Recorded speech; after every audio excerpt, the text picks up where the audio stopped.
ஆண்டவரும் இரட்சகருமான இயேசு கிறிஸ்துவின் ஈடு இணையற்ற நாமத்தில் அன்றன்றுள்ளப்பம் வாசகர்களுக்கு எங்கள் அன்பின் வாழ்த்துக்கள்.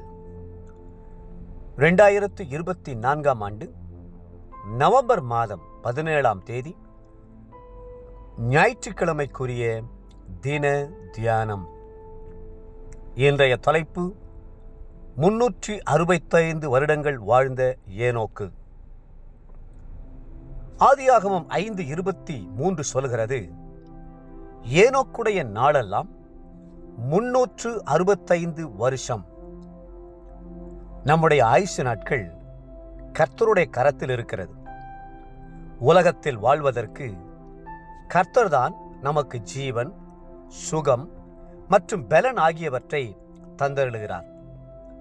ஒவ்வொரு வருடத்தையும் நன்மையால் முடிசூட்டுகிறார்.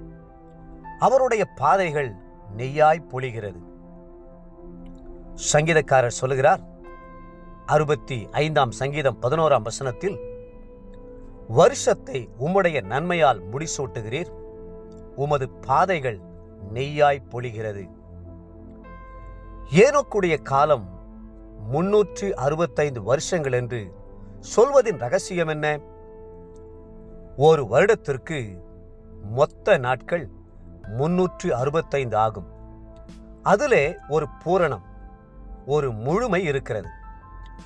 ஏனோக்குடைய வாழ்க்கை பூமியிலே பூரணம் அடைந்த போது கர்த்தர் ஏனோக்கை மரணத்தை காணாதபடிக்கு எடுத்துக்கொண்டார்.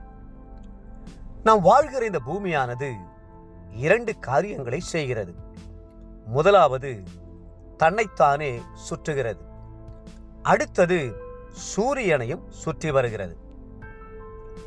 பூமி தன்னைத்தானே ஒரு முறை சுற்றி வருவதற்கு ஒரு நாள் ஆகும். ஆனால் தன்னையும் சுற்றி கொண்டு சூரியனையும் சுற்றுவதற்கு சரியாக 365 நாட்கள் ஆகும்.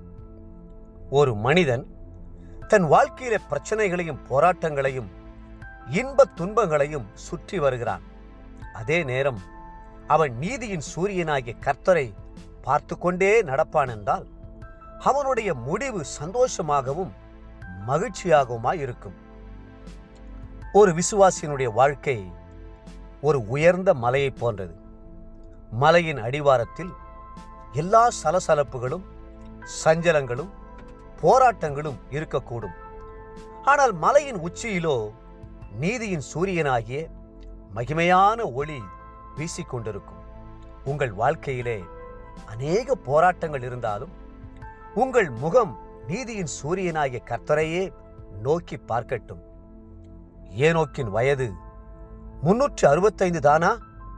இல்லவே இல்லை. ஏனோக்கு மரிக்கவில்லை என்னும் போது அவருடைய வயது 365 என்று எப்படி குறிப்பிட முடியும்? அவர் பூமியிலே வாழ்ந்த காலங்கள் 365 வருடங்கள் என்றே நம்மால் சொல்ல முடியும்.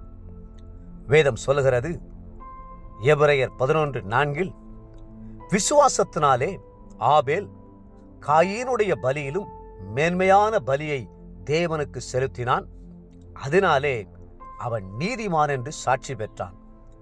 அவனுடைய காணிக்கைகளை குறித்து தேவனே சாட்சி கொடுத்தார். அவன் மரித்தும் இன்னும் பேசுகிறான். ஆபேல் மரித்தும் பேசுகிறவர். ஆனால் ஏனோக்கோ மரிக்காமல் இன்னும் பேசுகிறார்.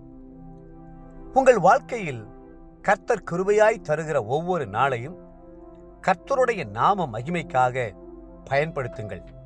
கர்த்தரோடு நடப்பதே உங்களுடைய வாழ்க்கையின் குறிக்கோளாய் இருக்கட்டும். தேவனோடு நடக்கும்படி அதிக நேரத்தை ஜெபத்திலே செலவழியுங்கள். தேவப்பிள்ளைகளே, பூமியிலே நாம் செலவழிக்கிற நாட்கள் பரலோகத்திலே கர்த்தரோடு செலவழிக்கும் நாட்களுக்கு ஒப்பிடத்தக்கவைகள் அல்ல. பூமியிலே நம்முடைய ஆயுசு பலத்தின் மிகுதியால் 80 வருஷமாக இருந்தாலும் நித்தியத்திலே நாம் கோடான கோடி வருஷங்கள் அவரோடு மகிழ்ந்து களி கூறுவோம்.